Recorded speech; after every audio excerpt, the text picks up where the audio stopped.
Diese Sendung wird Ihnen präsentiert von Speep. Ihr Partner für günstige Telefongespräche weltweit.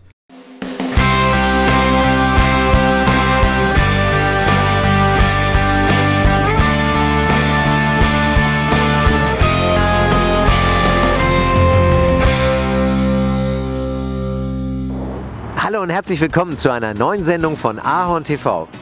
Wir haben 4 Berichte diesmal für euch vorbereitet. 2 davon möchte ich auf jeden Fall erwähnen. Nämlich einer ist mit der Shirin Asgari. Und Shirin Asgari hatten wir nämlich schon mal interviewt. Sie hat es bis in das Halbfinale bei RTL des Supertalent geschafft. Ja, also toi toi toi für die zukünftige Karriere. Es ging da nicht mehr weiter, aber ich würde mal sagen, Halbfinale ist auch schon mal was. Und da werden die Aufträge jetzt reinfliegen. Außerdem haben wir den Botschafter, der aus Ottawa extra zu Besuch hier in Vancouver war, interviewt und ihn mal so ein bisschen gefragt über das Immigrationsrecht und auch andere Themen. Aber das Interessante dabei ist, wir haben es auf Englisch geführt. Wir denken, dass zukünftig unsere Beiträge mehr und mehr ins Englische umschwenken sollten, weil wir natürlich auch die deutschstämmigen Kanadier für uns gewinnen wollen, die die deutsche Sprache nicht mehr sprechen, aber gerne wissen wollen, wie es eigentlich so abgeht mit der deutschen Kultur und deutschen Produkten und deutscher Innovation. Ja, ich würde mal sagen, wir gehen gleich zu den Themen dieser Woche und viel Spaß.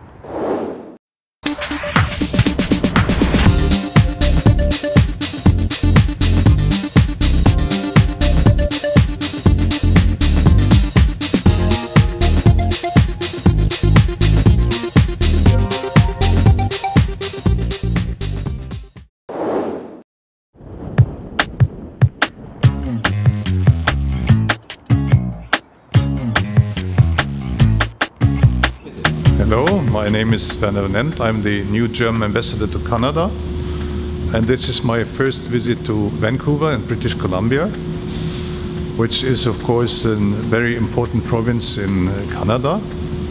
And in general, relation between our two countries, Germany and Canada, are excellent. So what my job is to try to strengthen the relationship between our two countries. And that is why I am visiting provinces in Canada, and today I have also visited a German company here in Vancouver, and I think there is still a lot of space for more, and we hope that we can continue to strengthen cooperation, and we invite of course investors from Germany to come here and to see for themselves. What is also an important part of our cooperation is the field of science and technology.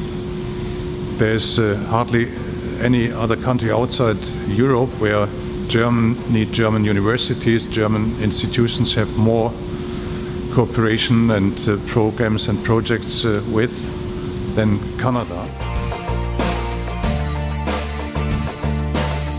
Well, there's a lot of cooperation between universities and an exchange program that brings many young students from Canada to Germany, and we have German students but also scientists coming to Canada, studying here, working here. So this is excellent and very intensive, and covers many fields of science and technology. And I think that is not changed since we introduced the master and bachelor system in Germany. I think it's even more compatible now, and so it's easier for students coming here, study in Canada, and get the credits back in Germany then. We have actually fairly recently changed our regulations there. A couple of years ago it was also for a student when he finished his diploma in Germany, he had to leave. This is no longer the case. He can stay, or she, 1 year after she finishes and he finishes, and they can work and get experience, and so this is much easier nowadays for qualified students to stay on after they finish their studies. Well, I think so. The official figure that we know, although it's probably not so official, is roughly 10% of the Canadian population that has some roots in Germany as well. And I think, yes, you can see this when you travel in Canada and when you speak to people, that there is an influence. I mean, it's anyway very much still influenced by Europe, probably more than the neighbor to the south, the United States. Although, of course, here in Vancouver, I recognize that there is an immigration also coming from Asia, and this is a real multicultural city, which I like very much. But you have this European influence, and to some extent this is also German. So there are German traditions, including the Christmas tree, since we soon will celebrate Christmas.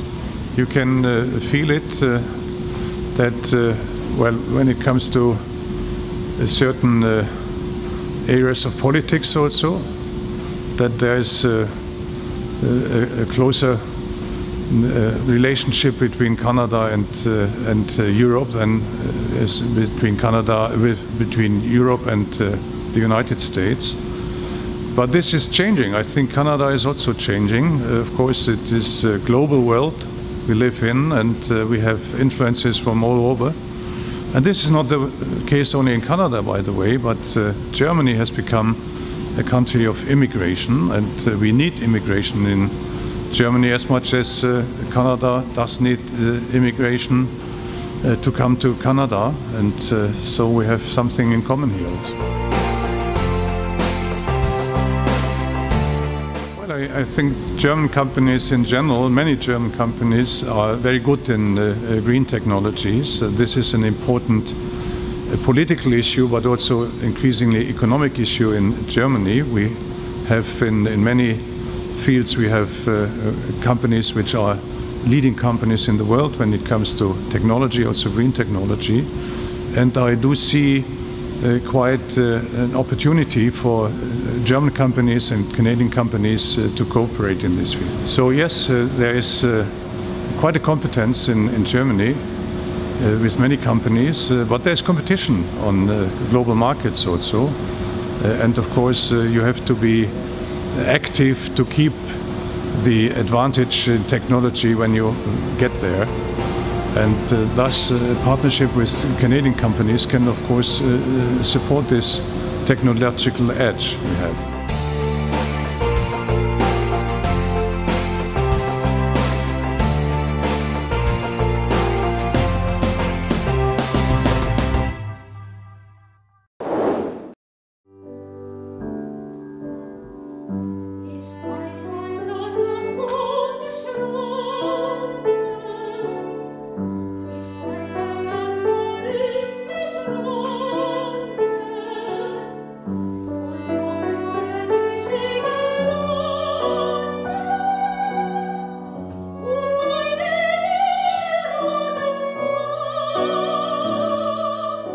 Shirin, das war ein wundervolles Konzert. Dankeschön.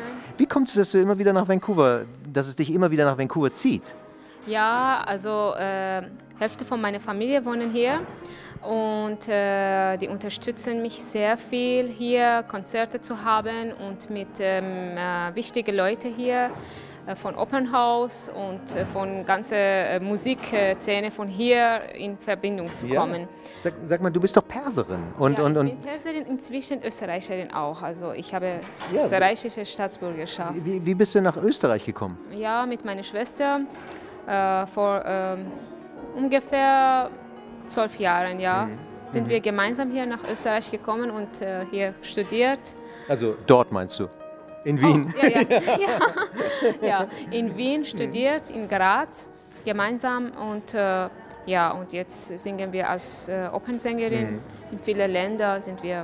Ist denn Graz bekannt als eine Musik, ist die Musikschule in Graz bekannt? Also oder war das Wien? Österreich ist überhaupt ganz bekannt für Musik, für klassische Musik. Und da kommen sehr viele Leute von ganzer Welt zu studieren und lernen.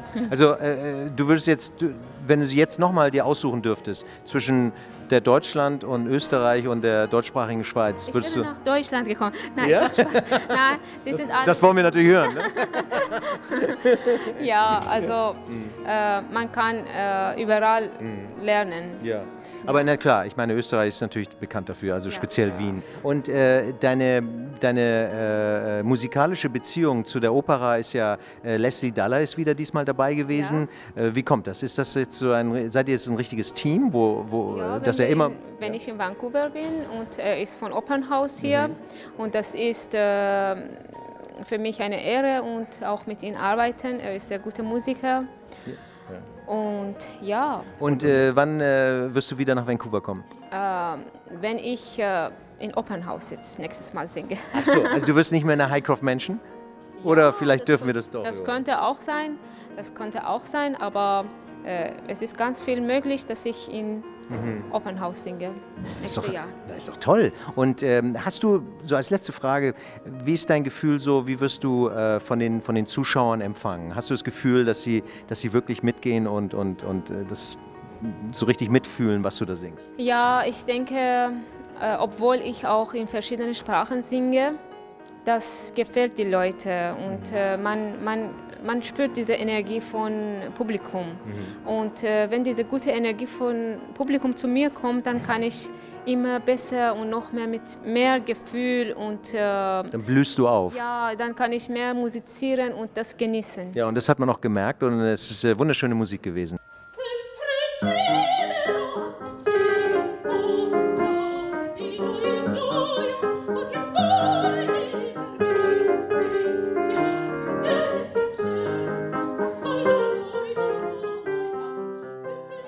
Ja, und hier haben wir den Schöpfer der Sopranistin, Shirin Asgari.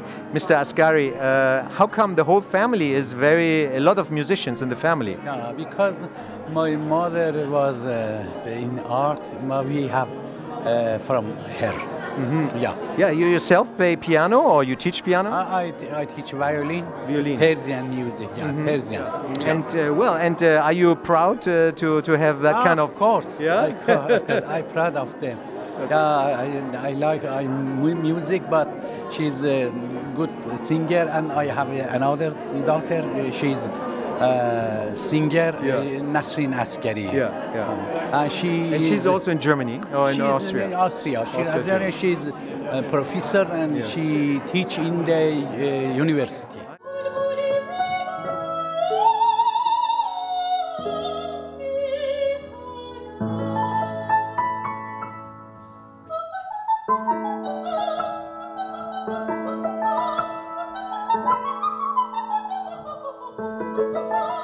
So how did you like Soprano? I love it so much. It's beautiful. Did you understand the Persian? Only Persian and English. What about no German? German, but it's beautiful. What about... I like Persian part and I enjoy it. It's very great. So you can recommend when we do it again? Sure, I love it. Yeah, I love so in the Hycroft Mansion, how do you like this building? I like it a lot. It's great. Yeah, this is my second time I came. When I bring my kids, because Mr. Asgari he's the teacher of my 2 girls. And I'm very proud, I'm very honored.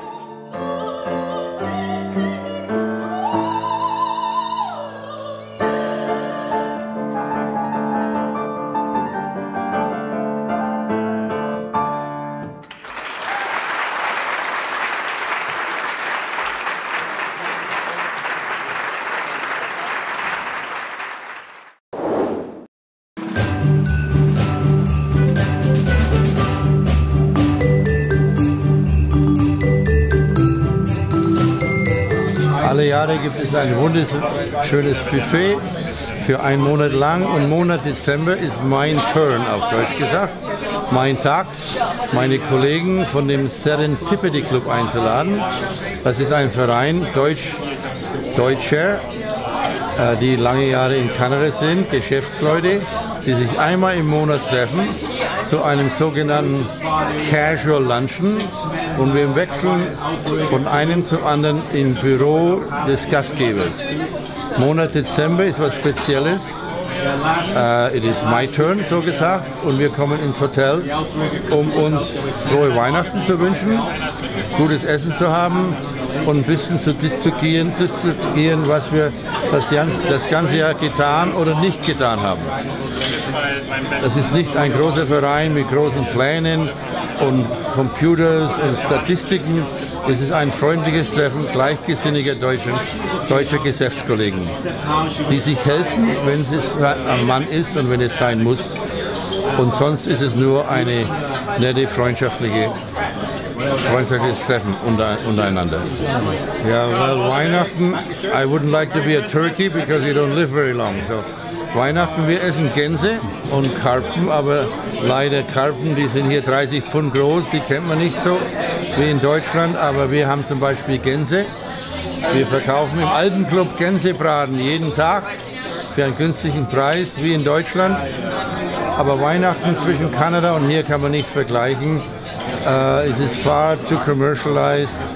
Ich komme aus Nürnberg, wo der richtige Kindelsmarkt herkommt. Und das Gefühl, wenn ich mich zurücksetze als junger Mann, da wurden echte Kerzen angezündet, da war ein Gefühl da des Zusammenseins. Wir saßen nicht an einem Ecke vom Tisch und der andere saß am Sofa und die waren 10 Meter weg. Wir saßen immer um einen Tisch rum. Das fasziniert mich, weil das hier nie mehr der Fall ist.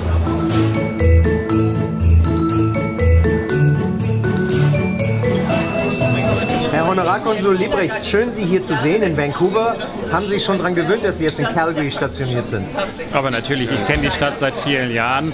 Wir haben ein Büro seit 2007 da. Ich kenne die ganzen Jahreszeiten seit langem und habe mit Faszination gesehen, wie die Stadt sich über die letzten Jahre weiterentwickelt hat. Und wir leben auch jetzt mit der Familie sehr gerne da. Da gibt es verschiedene Aspekte. Von der konsularischen Arbeit, denke ich, war es ein guter Start. Das Konsulat war ja für 4 Jahre nicht besetzt. So, wir mussten alles von vorne her anfangen. Auch mit dem eingestellten Team, denke ich mal, haben wir die Aufgaben gut gelöst. Wir haben es geschafft, die ganze Zeit ohne größere Schwierigkeiten zu operieren und stoßen auf positives Echo, dass wir wieder da sind. Die Leute müssen also für ihre Passanträge und dergleichen nicht nach Edmonton oder nach Vancouver reisen. Ist denn die Community, die deutsche Community in Calgary recht groß, Ihrer Meinung nach? Und waren Sie selber überrascht? Auch da jetzt nicht unbedingt eine Überraschung, weil ich die Gegend und auch die deutsche Community seit vielen Jahren kenne. Sie ist, denke ich mal, stärker, als sie hier in der Vancouver-Gegend ist und sehr fasziniert aufgestellt, auch wenn es da natürlich noch ein paar Dinge gibt, die zu regeln sind. Ja, also dann würden wir uns freuen, wenn wir Sie nächstes Jahr auf der Calgary Stampede sehen könnten. Mit Sicherheit. Das ist ein Event, den man nicht missen darf und da wird man mich auch finden. Und ich möchte die Gelegenheit nutzen, Ihren Zuschauern ganz herzlich frohe Weihnachten zu wünschen und alles Gute für 2013. Viel Gesundheit.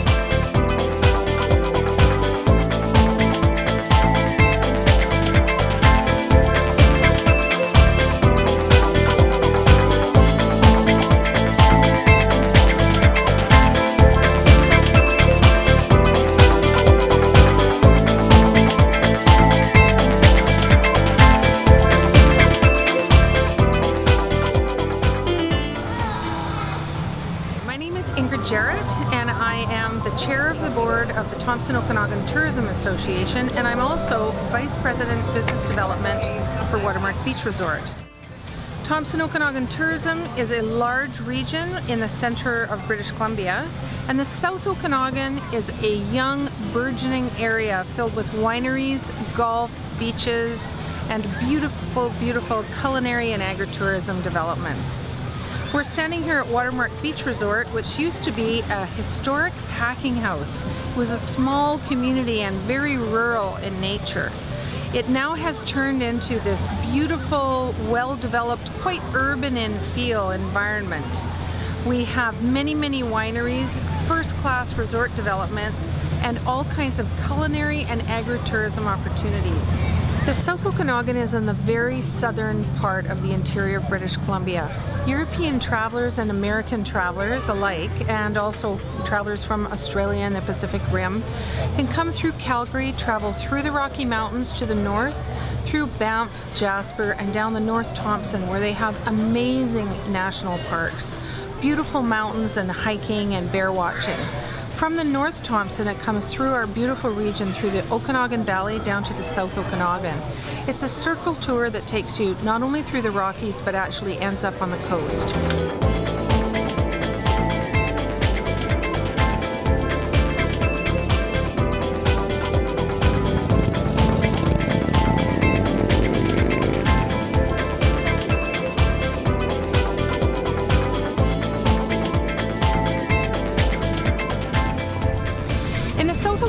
One of the things that is really unique is how close everything is to each other.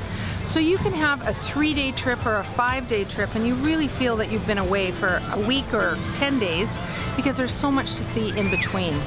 Most of our wineries and our resorts and all of our tourism developments are actually owner-operator. So there is this person that tends to the guest experience and guides you personally through what it is that they love. So we have little miniature railways and boardwalks walking throughout the desert, very rare birds and flora and fauna that you only find in a desert environment like this. In the summer we have very warm, beautiful weather in the beaches that you can see behind me, and we have outstanding skiing, lots of powder snow in the winter, and you don with all kinds of quad lifts and family skis where it really is very, very close to the communities that we have. So Ingrid, it sounds like a perfect life? It is a perfect life in the South Okanagan. I've lived all over the world and traveled, and when it comes right down to it, this has a little bit of everything. The fall and the spring are beautiful seasons. The summer is about 3 months, spring and fall are 3 months each, and winter is 3 months. We golf in the winter and we golf in the summer. It's very dry, beautiful, warm climate. And you can play all seasons, winter, spring, summer, and fall. Come and visit the Thompson Okanagan, the supernatural British Columbia. Ja, Thompson Okanagan Valley kann ich unbedingt empfehlen. Insbesondere South Okanagan, zwischen Oliver und Osoyoos, die Highway, unschlagbar und wunderschön. Insbesondere das Hinterland, da bei Okanagan Falls, müsst ihr euch echt mal angucken bei eurem nächsten Trip ins Southern Okanagan Valley. Ja, das war's dann auch schon für diese Woche. Und bitte vergesst nicht, liked uns auf Facebook, followt uns auf Twitter und geht auf unsere Website www.ahontv.com und klickt auf den Donate-Button. Ja, und übrigens, wir haben eine Überraschung für euch vorbereitet für nächstes Jahr, gleich mit unserer ersten Sendung. Aber da lasse ich auch noch ein bisschen spannen. Also dann bis nächste Woche. Tschüss.